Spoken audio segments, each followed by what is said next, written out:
저는 고려대학교 안산병원 성형외과 교수 유희진입니다. 저는 두개 아간면 성형과 재건을 담당하고 있습니다. 두개 아간면 수술이라고 하는 것은 사실 이 안면부에 해당되는 모든 수술을 다 담당을 하고 있는데 비율적으로 봤을 때는 아무래도 응급실을 통해서 오는 외상 환자분들이 가장 많습니다. 그래서 응급실에서 그냥 단순 봉합을 요하는 그런 열상 환자서부터 이제 코뼈라든지 안화골, 상하골, 하하골 등 골절이 있는 그런 환자분들도 많이 치료를 하고 있고, 아니면 이제 외상 환자가 아닌 경우에는 그냥 얼굴이나 안면부에 생기는 각종 양성 종양 환자들도 있고, 그다음에 구강암이라든지 이제 그 두경부 쪽에 발생을 하는 그런 악성 종양 환자들도 있습니다. 그리고 이제 피부 쪽에, 얼굴 쪽에 있는 피부에 생기는 피부암 환자들도 굉장히 많고 해서 이제 피부암 환자 같은 경우는 저희가 피부과라든지 여러 다른 과랑 같이 협진을 해서 피부암을 제거하고 이제 재건을 같이 하는 수술을 하고 있고, 두경부암 같은 경우는 이비인후과 두경부외과랑 같이 협진을 많이 하고 있습니다. 그래서 두경부외과에서 이제 암을 절제를 하고 절제된 조직을 재건하는 분야를 담당하고 있습니다.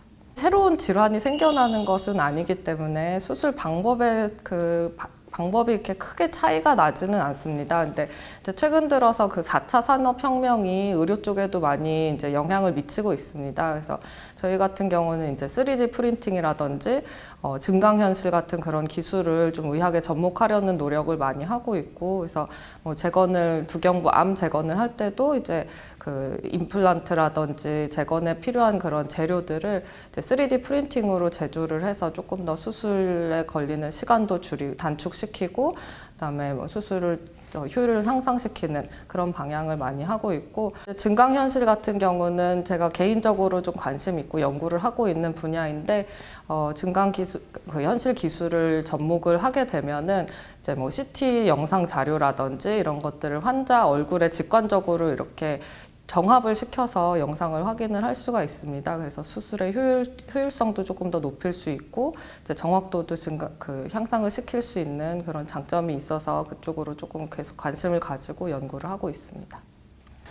두경부암은 두경부외과가 가장 메인으로는 하고 있습니다. 그래서 두경부외과, 그다음에 저희 과가 이제 수술을 담당을 하고 있고, 진단에는 영상의학과, 병리과 이렇게 진단을 담당을 하고 있고, 그다음에 이제 저희가 수술을 하고 진단을 마치고 나면은 그 종양내과라든지 방사선 종양학과에서 방사선 치료와 그다음에 항암 치료를 담당을 하고 있습니다. 그래서 사실 그런 다학제 협진 치료가 굉장히 활발하게 이루어지고 있고, 특이한 케이스가 있을 경우에는 그 환자들에 대한 그 토의만 하는 그런 다학제 협진도 많이 하고 있습니다.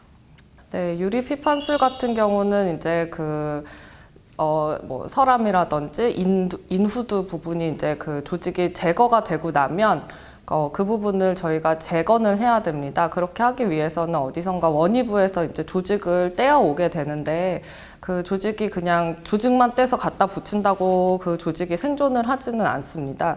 그래서 동맥과 정맥, 그 혈류를 다 연결을 시켜줘야만 그 조직이 생존을 할 수가 있어서 이제 그 떼어낸 조직에도 동맥과 정맥을 떼고, 그다음에 수혜부에도 동맥과 정맥을 이제 그 부위끼리 이제 연결을 시켜서 혈류를 흐를 수 있는 그런 수술을 하는 것을 수술 기법 중에 하나입니다.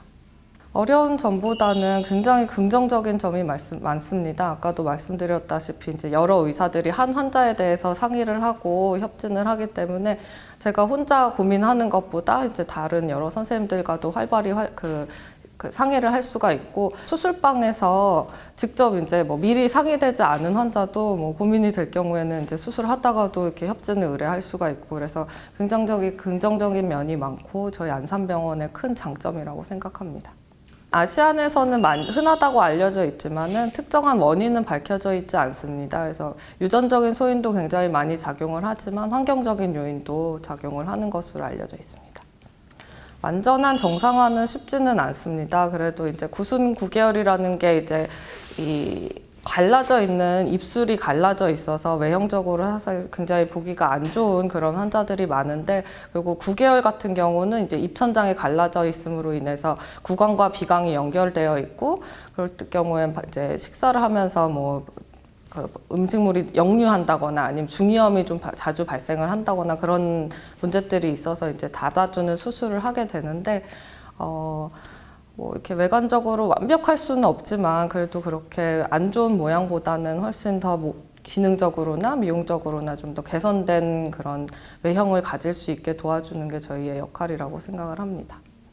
네, 제가 전문의를 취득한 2013년부터 거의 해마다 이제 해외 봉사활동을 다니고 있습니다. 그래서 저희가 연결된 그 GIC라고 하는 선교 단체가 있는데 거기랑 같이 해서 이제 주로 미얀마를 많이 가고 있고 이제 작년 같은 경우는 몽골 쪽으로도 가고 해서 이제 아시아 지역에 이제 그 구순 9개월 환자들이 굉장히 많기 때문에 거기에 있는 환자들도 좀 더 이렇게 많이 모아서 치료를 하고 조금 더 예쁜 웃음을 가질 수 있게 도와주는 그런 역할을 하고 있습니다.